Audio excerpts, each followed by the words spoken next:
for the qualifiers. So the action on the track in this class very, very hot. Number 11 on pole position, Alex Olsen on the Triumph 675 with a 48.81. Stunning lap time. Then we've got Malachi Mitchell-Thomas on the ZX6R running down in 5th place with a 49.6. Number 155, we have James Edwards in 2nd place on his R6 with a 48.85. And in 3rd place, James Lodge, number 6 on the ZX6R.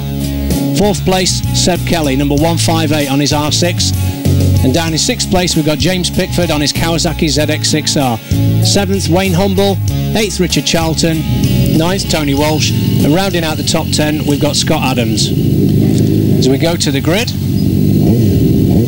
Jonathan Lodge just joining us there, 3rd position. There he is. The Moto Breakers, sponsors of, and we're waiting now for the lights to go. We're on board with number 33 here, and that's Tony Walsh on the MB Racing Kawasaki from Southend-on-Sea. And Tony is a well, he's not a national rider, is he? No, he's in the pre-national class, so he's not one of the more experienced riders on the track. But I'll tell you something, he's pumped up for this. He was jumping up and down in the pit lane at one stage. I don't know what he's on, but what it is, I'd like some of it. Some go juice. Something like that, yeah. He's been sucking the petrol or sniffing something. Here they are into Druids for the first time, all very orderly so far. Nobody getting carried away. 74 there at the back of the group. Back on board with Tony Walsh. This boy, I think, he's to say, he's not a national rider, pre-national, but this boy is quick. Yeah, you can see conditions aren't perfect as well now for this track, this weather conditions. It's damp offline, and even on the dry line, it doesn't look like it's ideal. And he came, basically, for the back of the grid. So he's got a lot to do if he wants to get anywhere near the front. He wants to win his class, he wants to win the race. Well, he's certainly getting plenty of drive round coming out of clearways onto the start straight. So it's Alex Olsen in the lead. Yeah, former Triple Challenge Triumph rider Alex Olsen has decided to break away from that now and sort of concentrate on more individual racing. It looks like 13 that's gone into the lead. That's Malachi Mitchell-Thomas. No, just had the door shut on him. Ooh, is he in some? That's what I call closing the door. Yeah, I like the numbers, the really, really bright numbers on the swing arm of that bike, and the blue bike makes it very easy for us to pick out. There's our 33 man with the onboard camera. Well, the 600 class is often known as the axe murderers, and I think Tony's looking for promotion. Oh, Tony is definitely an axe murderer. There's no two ways about it. Yeah, he's going to go around the outside of this novice. Yeah, there's no doubt in Tony's mind or my mind that he was going to make that move. And you can see he's clipping the apex just nicely on the exit. Just going to stand the bike up and get the power down. Nice line. 11 leads from 13. And there's that 155 James Edwards in 3rd place at the moment. So this is not decided as yet, but Malachi Mitchell-Thomas, I think, has got his... Oh, he's been passed again. They can't make their minds up, these two. Who wants to lead this race? The great thing about 600s is you know what to do when somebody comes past you. You let the brake off. Yeah. But don't bother with them in the first place. That's probably the best way. Well, they are quick bikes. They slow you down brakes, don't they? Yeah, they're putting out 130, 140 brake horsepower, some of these bikes. So, yeah, you do need to slow them down around Brands Hatch a little bit. You can see the guys are feeling there's definitely more grip now. In fact, you can see Malachi Mitchell-Thomas looking really comfortable on that bike. You can just tell when somebody's relaxed and loose on the bike that they're going to be going quick. Lodgy didn't get a good start from 3rd on the front row, did he? He's buried down in about, what, 6th, 7th, somewhere there. He's not got a good start. Now 39 is Wayne Humble. He's looking quite comfortable as well. He's certainly picking up the pace and moving up through the field. So here they come again. Top 3, top 4. And you say that 155 machine of James Edwards, the 3GI Technology Go Racing from Dartford, nudged up the road. He hasn't up the travel far this morning. He could have walked to work. There's Jonathan Lodge. He's not having the best of times. He's going to have to work hard for this. Was that our cameraman coming up behind him? Probably. Yeah, there's no two ways about it. Tony Walsh, he's a star in the making. There we go. Let's see. We'll wait. Our cameraman's, I think, waiting for him right now. No, waiting for Jonathan Lodge. Was that 127 just in front of him, or was it my eyes deceiving me? No, that could have been James Pickford. Yeah. Oh, we've got a faller. 2 bikes down. Yeah. That looks like as they've come through Surtees, 2 of the bikes have tangled. There's a fast left followed by a right. That's not a good looking leg. He's in pain, I think. I'm not sure who the other rider was. Well, he's okay, he's walking away, helmet off, probably pretty disgusted with himself.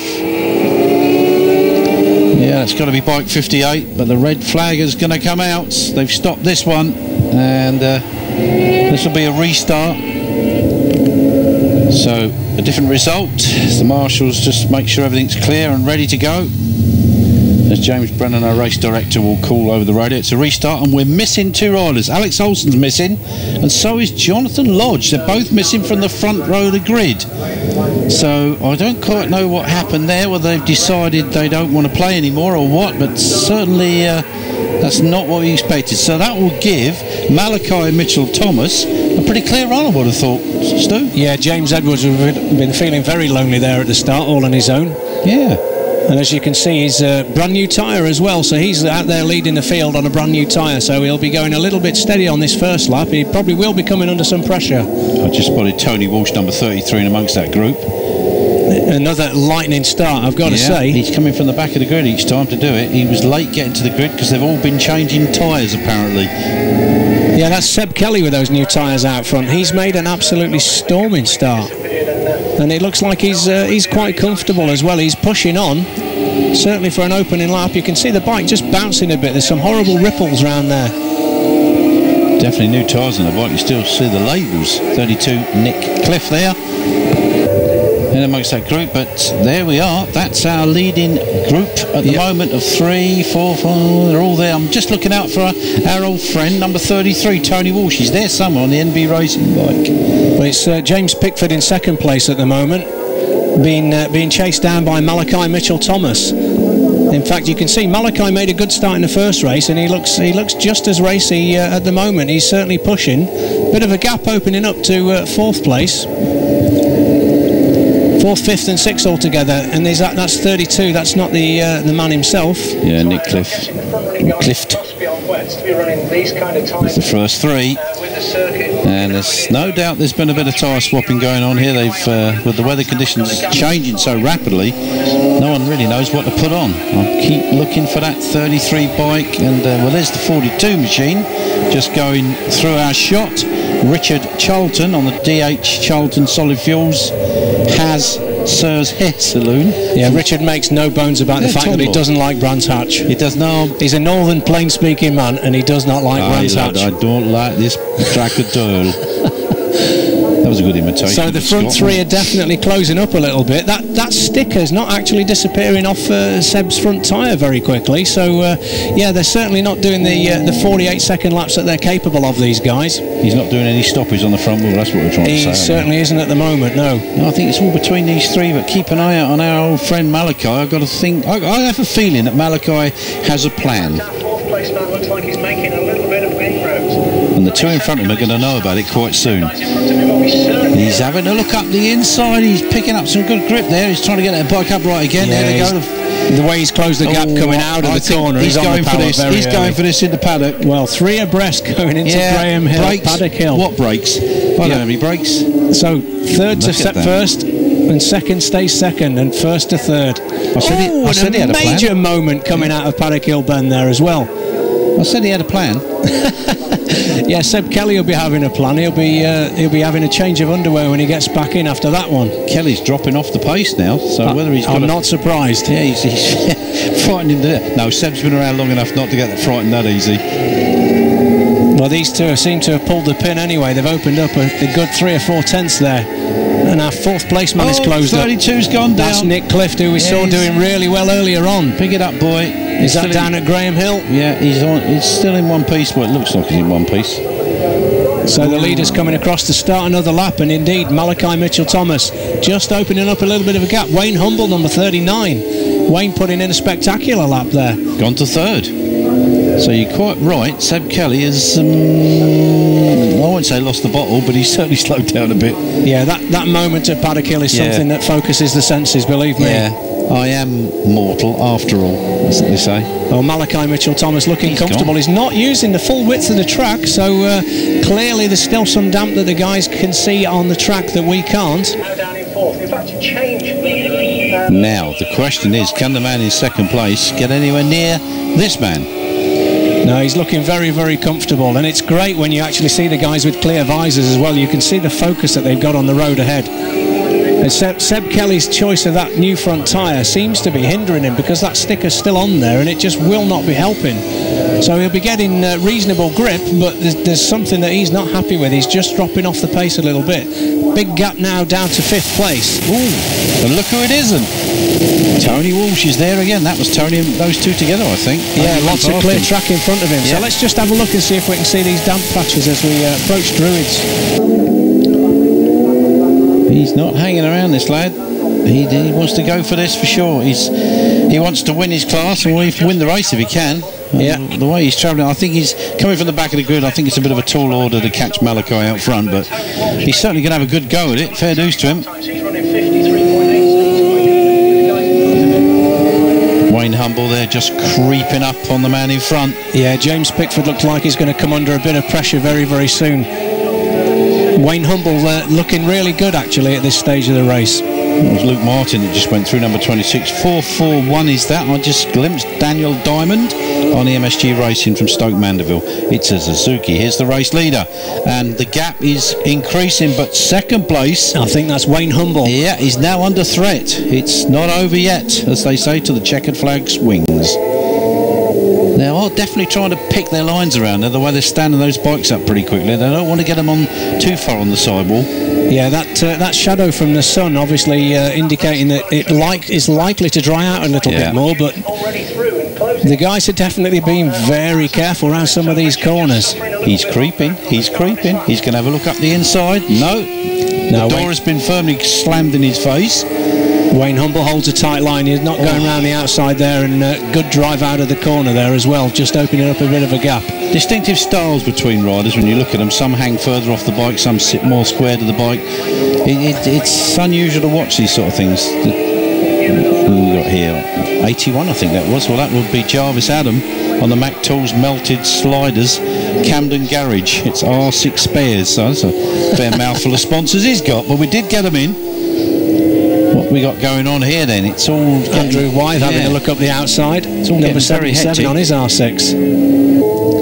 Race leader Malachi Mitchell-Thomas extending the lead quite comfortably now. However, Wayne Humble and James Pickford still going at it. It's handbags at dawn between these two now. Who's going to get the better of this? You know, if I didn't know better, I'd say that Wayne Humble was doing a bit of race management here. He seems to be just parking the bike in the corner enough and getting the drive on nice and hard so that James Pickford can't pass him.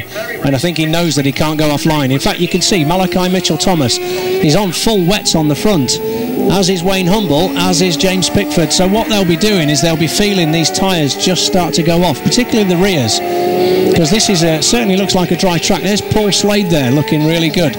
Paul Slade on number 91 on his R6. Paul in the pre-national class, of course. Yeah, the sun beginning to move its way around now later in the afternoon, so we're going to get these little patches on the track. But there's the race leader, Malachi. Yeah, looking very, very comfortable. Mitchell-Thomas, Silicone Engineering from Bolton. Kawasaki ZX6R, well, they're all 600. This is the Powersport 600, the Motor Grundy Powersport 600, sponsored by Monex Europe, who are a currency exchange company. You saw the glare off the track there, Kenny, as they were coming along the Minter Straight. That is making life really difficult. Now, that's just a series of horrible bumps between the two corners there, and it doesn't seem to make a lot of difference what line you take. Second's not over yet. It's not been decided. He's having another look round the outside, up the inside. Every way he tries to go, the other guy parks his bike there. It's just not on, you know. It's not fair. Last lap flag has gone out. Well, there's an old saying that rubbing is racing. Yeah. So these guys definitely are, both of them, quite prepared to mix it. Wayne Humble definitely opens up a bit of a lead down the straights there. His R6 seems to be giving him plenty of go. Or is he just carrying a little bit more corner speed? Here they come towards Druids again. Are we going to see a pass opportunity? No. Door slammed in face once again. Definitely defending the corner. He must have a helmet visor looking like a door knocker by now. And he's having another go down. You can hear him coming round the outside and just opens the throttle. He was thinking about the inside that time, but no. Have a touch of paint, my son. Try the rumble strip. See how you like that. Here he is. Malachi Mitchell-Thomas. Well, he's looked very, very comfortable right from the second. What's going on? No change, no change, no change. No, there's going to be some serious corner defending. track marker. They're going to go right round the outside. One's going to go one side, one's going to go that. No, they both went the same side. Well, that's it. That's done. Checkered flag then.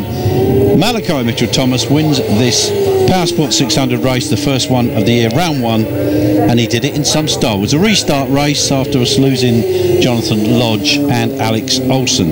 Yeah, the race distance curtailed to 10 laps there, so Malachi Mitchell-Thomas on his ZX6R finishing nearly 7 seconds clear of Wayne Humble on his R6 in second, who managed the race very well from James Pickford on his R6 in third, 7 seconds behind the leader. Down in fourth, Seb Kelly. Fifth place we had Dave Wood Jr. Then in the national class, our old favourite Tony Walsh with